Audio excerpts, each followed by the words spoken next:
country.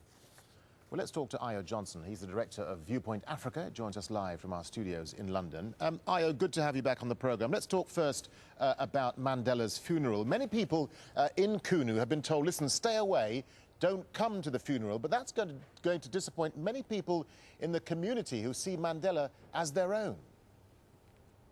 Absolutely, Darren. I can tell you this, that a lot of people are going to be disappointed, already experiencing that disappointment because so many did not see the body. But above and beyond, I think a lot of people are expecting, like so many other funerals when you have in Africa, you're not giving an invite. You go to a funeral because you want to go to. And many people are not giving the opportunity to do so simply because Mandela is clearly a head of state, a public figure. And for that intention, there's got to limit the numbers of people who can actually be around him at that crucial moment in time. But it's a family gathering which has now been extended to include some politicians and some celebrities, but ultimately clan leaders will lead the way, charge the way, and they would literally make sure that Mandela, through his spirit, which they believe is still alive, has a proper send-off between this world and the next.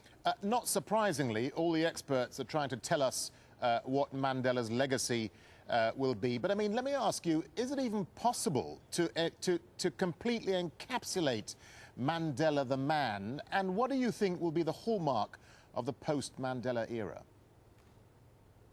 Well, I think Mandela was a unique man. He was an encouraging man, a man who gave hope.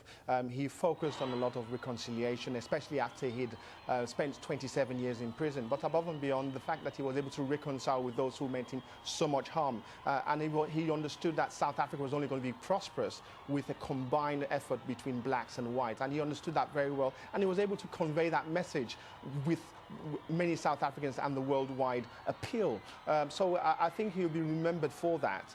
And the statesmanship that is showed with the ANC starting in '94 and standing for only once as a presidential candidate, and of course eventually winning it. But again, his legacy, the ANC manifesto, still yet to be met fully. Poverty is still a problem, crime, not to mention job creation. To that extent, Mandela's legacy is still yet to be fully seen, but he is an amazing character who clearly did amazing things at a very, very difficult time in South African history. I think time was not at his end.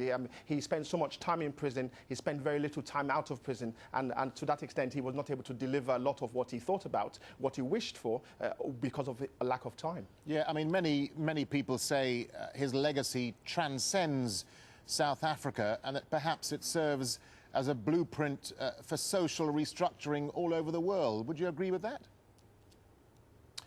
I think the fact that the world has opened up and accepted him in this fashion, the fact that he's got the sort of recognition which many would not have, the fact that so many leaders worldwide have really seen him as a benchmark, I think the rest is history. He's clearly, his name, he's perceived as being that benchmark, as you've just rightfully mentioned, and many leaders would be aspiring to him, including President Obama, who only vividly said the other day that Mandela clearly is someone that we've got to look up to.